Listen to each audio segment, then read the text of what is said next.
Yo soy el buen pastor, que da la vida por sus ovejas. En aquel tiempo dijo Jesús a sus apóstoles: no penséis que he venido a la tierra a sembrar paz. No he venido a sembrar paz, sino espada. He venido a enemistar al hombre con su padre, a la hija con su madre, a la nuera con su suegra. Los enemigos de cada uno serán los de su propia casa. El que quiere a su padre o a su madre más que a mí no es digno de mí. El que quiera a su hijo o a su hija más que a mí no es digno de mí. Y el que no carga con su cruz y me sigue no es digno de mí. El que encuentre su vida la perderá, y el que pierda su vida por mí la encontrará.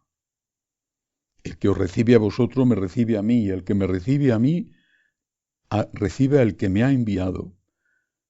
El que recibe a un profeta porque es profeta tendrá recompensa de profeta, y el que recibe a un justo porque es justo tendrá recompensa de justo. El que dé a beber, aunque no sea más que un vaso de agua fresca, a uno de estos pequeños, solo porque es mi discípulo, en verdad os digo que no perderá su recompensa. Cuando Jesús acabó de dar instrucciones a sus 12 discípulos, partió de allí para enseñar y predicar en sus ciudades. Palabra del Señor. Gloria a ti, Señor Jesús. Qué palabras tan misteriosas estas que hoy escuchamos en la memoria litúrgica de San Buenaventura. Misteriosas, es decir, de difícil comprensión. No penséis que he venido a la tierra a sembrar paz, sino a sembrar espada. Pero si es el príncipe de la paz. He venido a enemistar al hombre con su padre, a la hija con su madre, a la nuera con su suegra. Los enemigos de cada uno estarán en su propia casa. ¿Pero por qué? ¿Qué quiere decir Jesús?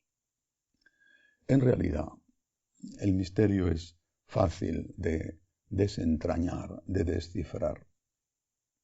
Porque además se cumple y seguramente lo hemos experimentado, si no todos, muchos. Tus enemigos, si sigues a Jesús, van a estar en tu propia casa. ¿Cuántas veces? Si la esposa va a misa, el marido se incomoda. Si se va a la peluquería, o a jugar las cartas con las amigas, o a pasar el tiempo viendo escaparates de las tiendas, no tiene nada que decir. Pero si va a misa, se molesta muchísimo. Y no porque la quiera todo el día en casa, encerradita, y como un machista con una cadena atada a la mesa de la cocina. No, sino porque tiene celos. Tiene celos. Tiene celos no de un amante que tiene relaciones con su esposa. Tiene celos de Jesucristo. Porque intuye o incluso es consciente de que Cristo ocupa el primer lugar. Y ese es el problema. Los hombres pretendemos ser dioses, desde el pecado original. Es decir, pretendemos ser el centro de todo. Que todo gire alrededor nuestro. El hombre, la mujer, el hijo, el padre, el jefe, el empleado. Pretendemos ser dioses. Y que los demás nos adoren y nos traten como a un Dios. Que nos obedezcan, que vivan para darnos gusto. Como si fuéramos el Sol. Y los demás tuvieran que ser planetas que orbitan a nuestro alrededor. Pero eso no es así. No puede ser así.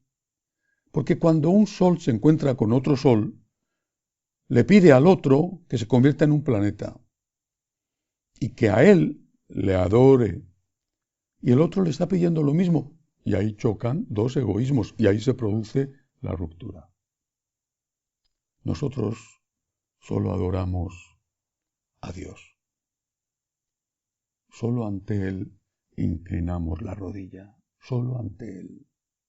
Ni ante los políticos, o las ideologías políticas, ni ante el dinero, ni ante las modas, ni ante los placeres de la vida, incluso los lícitos. Solo ante Dios doblamos la rodilla, solo ante Él. Y esto les molesta porque nuestro comportamiento se convierte en una acusación silenciosa, pero en una acusación.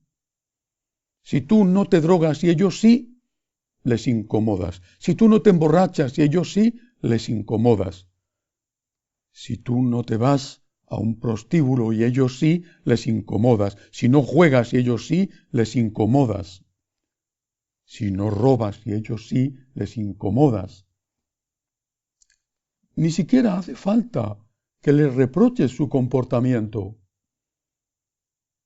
Tu comportamiento es la acusación.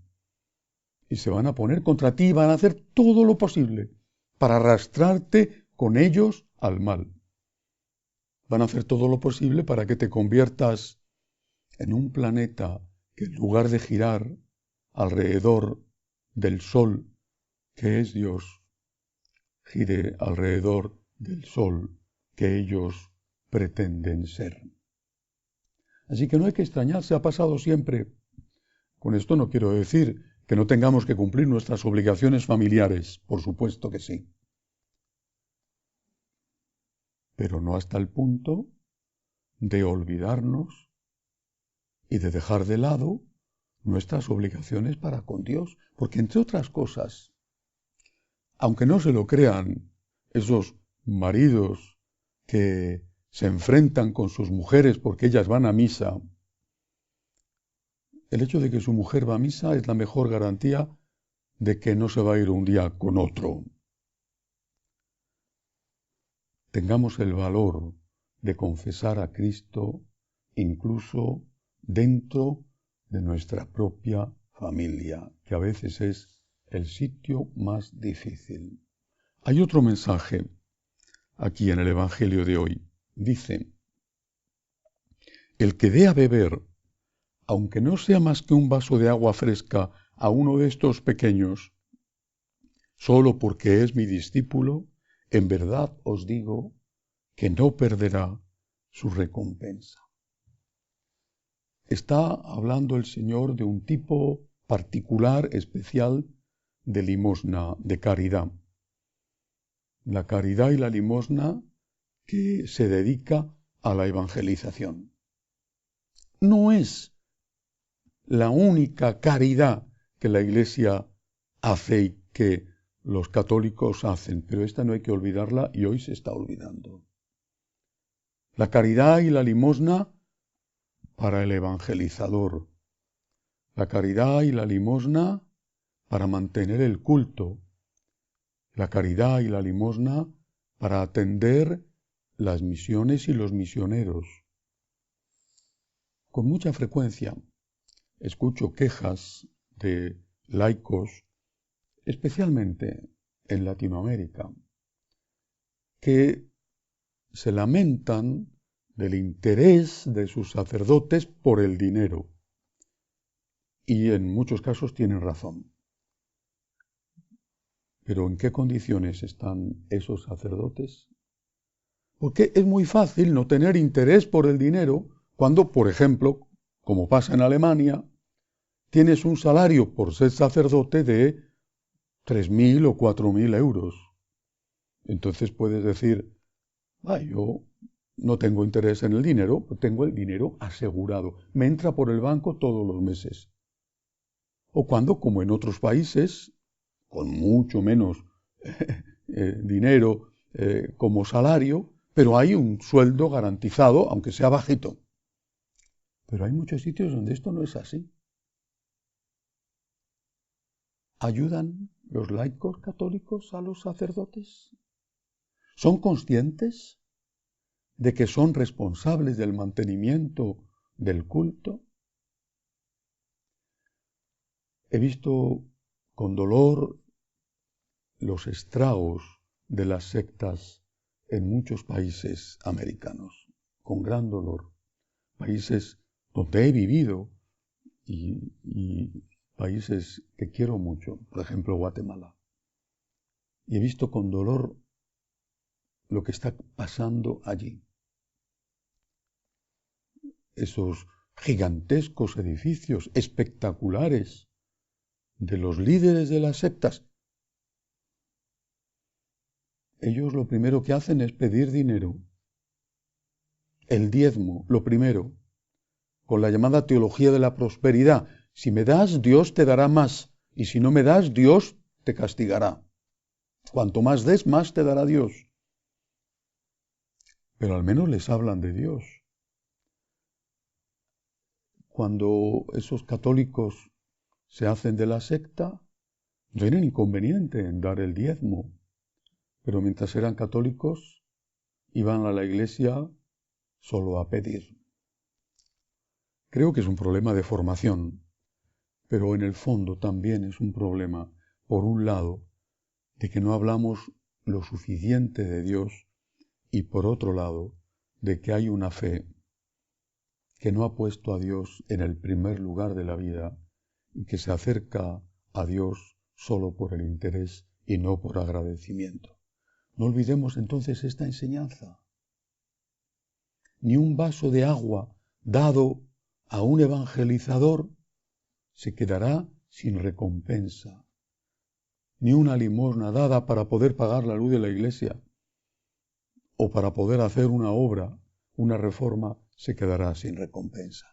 Son palabras del Señor y haríamos bien en escucharlas. Que así sea.